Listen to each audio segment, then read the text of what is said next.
Today's episode, we're going to review two events. We got LA Fights Volume 4, and of course, New Japan Pro Wrestling Strong with week 2 of Mutiny.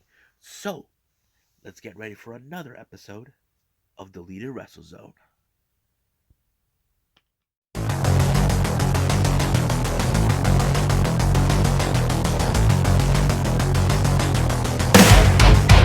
Are you ready? Get up, get up! Get up, get up! Get up, get up! Get up, get up! Get up, get up! Get up, get up!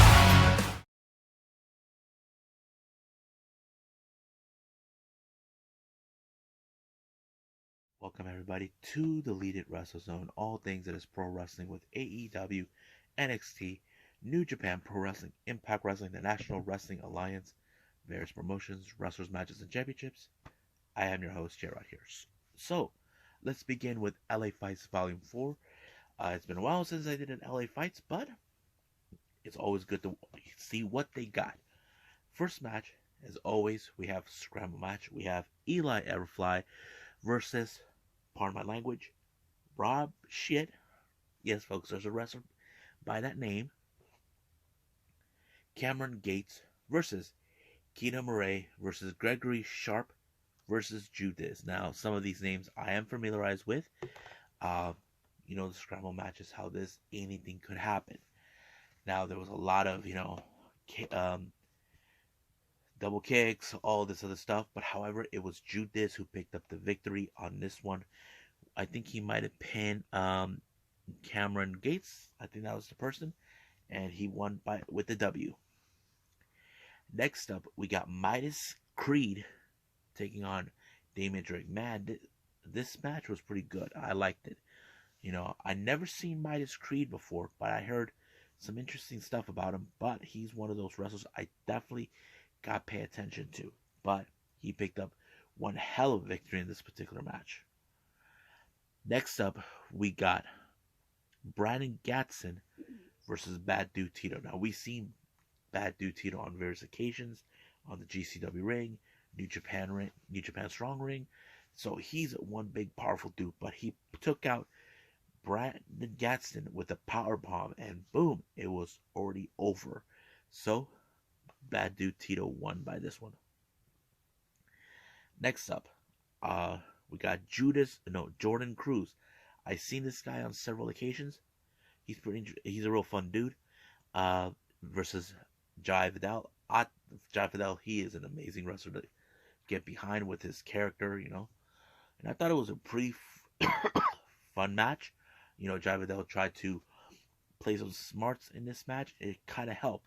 But it was he who picked up the victory on this one. I was like, so great.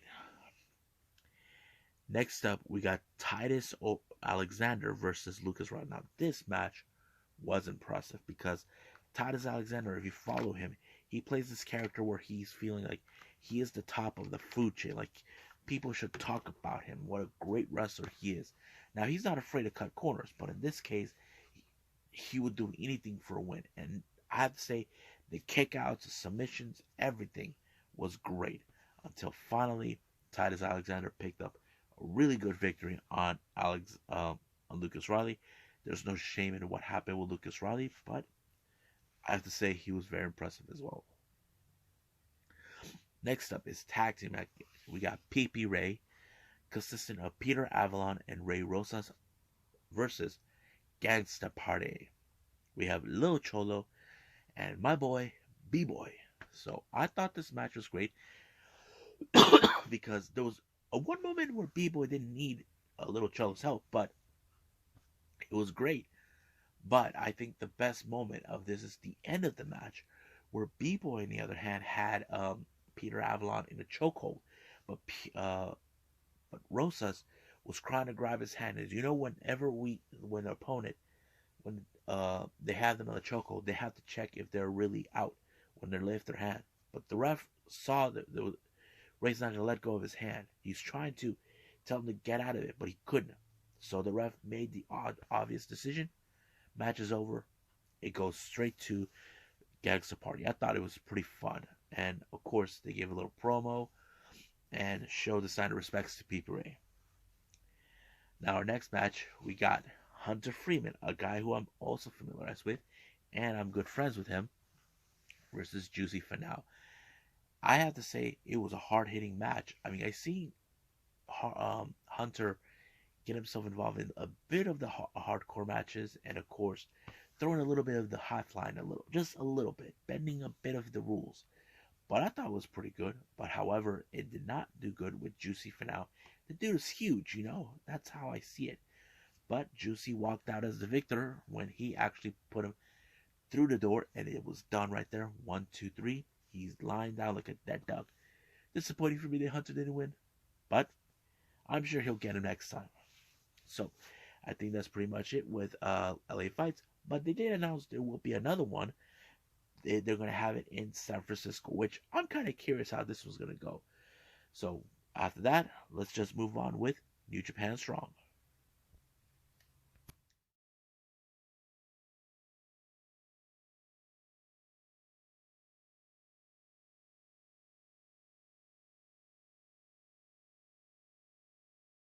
Okay, our last review is New Japan Strong Mutiny. Our first match is a rematch, or you can call it a redemption match, or revenge match between Ren Narita and Chris Dickinson. Now remember, about a year ago, Ren Narita defeated Chris Dickinson, which was a major upset.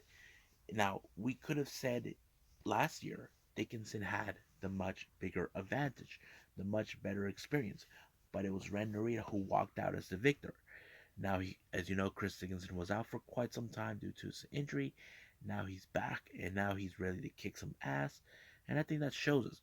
But this match must have haunted him. I have to say, a lot of things were a lot perfect in this one. Basically, it it was more like you can tell that Chris Dickinson wanted this match to right or wrong, but however, it did not. It ended up in a time limit draw. So basically, they already exceeded their 15 minutes. So that means no one wins, nobody loses. But like I said, I wouldn't be surprised if this will be a part three soon. That's what I noticed. But we'll wait and see. Now our next match. Once again, the Factor gets involved. They Camarado and Aaron Solo, along with QT, to take on the LA Dojo, Clark Connors, and Carl Fredericks, along, along with Yu Uemura. It was a fantastic match because it showed they're not taking any crap from QT, especially for him saying, oh, Shibata didn't teach you right. You're the reason you can't win the strong openweight title. We'll make you better. And I think that's disrespectful. Now, they know they are not, that they lost their match, but at least they can try again. That's the thing. But of course, QT tries to get himself involved to ensure the factory has a much better venue. But good thing Yuya was on the side and took care of him. But it did allow for Carl Fredericks to pick up a strong victory against the factory. But in post match, Carl Fredericks still wants a piece of QT, and this time's going to be a one-on-one match, and I definitely got to see that. Now, our main event, we got the United Empire, TJP, Aaron Henare, and Great-O-Khan taking on um, Taylor Russ, Masca Dorada, and Brody King. Now, this match was pretty good.